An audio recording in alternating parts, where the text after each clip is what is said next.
الحمد لله رب العالمين الصلاة والسلام على خاتم النبيين وعلى آله وصحبه أجمعين أما بعد فأعوذ بالله من الشيطان الرجيم بسم الله الرحمن الرحيم قال الله تعالى في سورة الأنفال إن الذين آمنوا وهاجروا وجاهدوا بأموالهم وأنفسهم في سبيل الله والذين آووا ونصروا أولئك بعضهم أولياء بعض والذين آمنوا ولم يهاجروا ما لكم من ولايتهم من شيء حتى يهاجروا وإن استنصروكم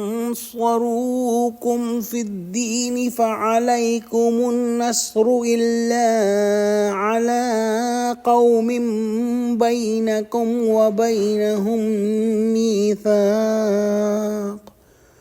واللہ بما تعملون بصیر۔ ترجمہ: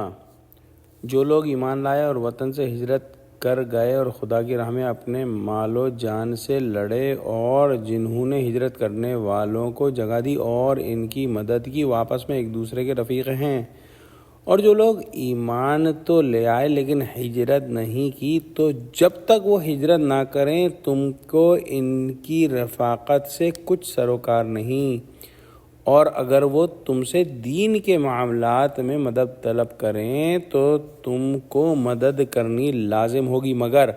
ان لوگوں کے مقابلے میں کہ تم میں اور ان میں صلح کا عہد ہو مدد نہیں کرنی چاہیے،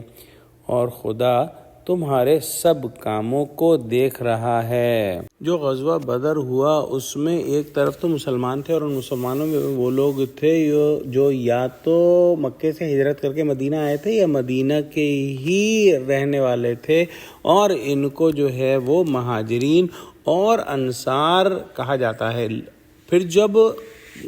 قریش سے جنگ ہوئی اس کے بعد جو قیدی مسلمانوں کے ہاتھ آئے ان میں بعض ایسے تھے جو دل سے مسلمان تھے مگر آپ صلی اللہ علیہ وآلہ وسلم کے ساتھ کسی وجہ سے مکے سے ہجرت نہیں کر سکے تھے، اور پھر زبردستی یا بادل نخواستہ کہنا چاہیے کہ کفار کے ساتھ ہو کر بدر میں آئے۔ ان آیات میں یہ بتلانا ہے کہ ایسے مسلمانوں کا کیا حکم ہے۔ حضرت شاہ صاحب لکھتے ہیں کہ آپ صلی اللہ علیہ وسلم کے اصحاب کے دو فرقے تھے، ایک تو مہاجرین، دوسرے انصار۔ مہاجرین وہ تھے جو ہجرت کر کے آئے تھے، انصار وہ تھے جنہوں نے ہجرت کرنے والوں کو اپنے گھروں میں جگہ دی تھی، اور آپ صلی اللہ علیہ وسلم نے مواخات یعنی بھائی چارہ ان کے درمیان قائم کر دیا تھا۔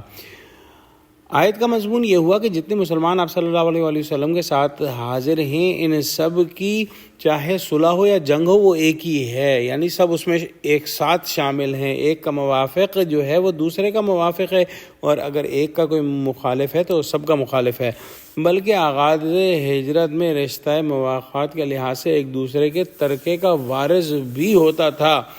اور جو مسلمان اپنے ملک میں رہے جہاں کافروں کا زور اور تسلط ہو یعنی دارالحرب سے ہجرت نہ کی، ان کی صلح و جنگ میں دارالاسلام کے رہنے والے مسلمانوں یعنی مہاجرین اور انصار شریک نہیں۔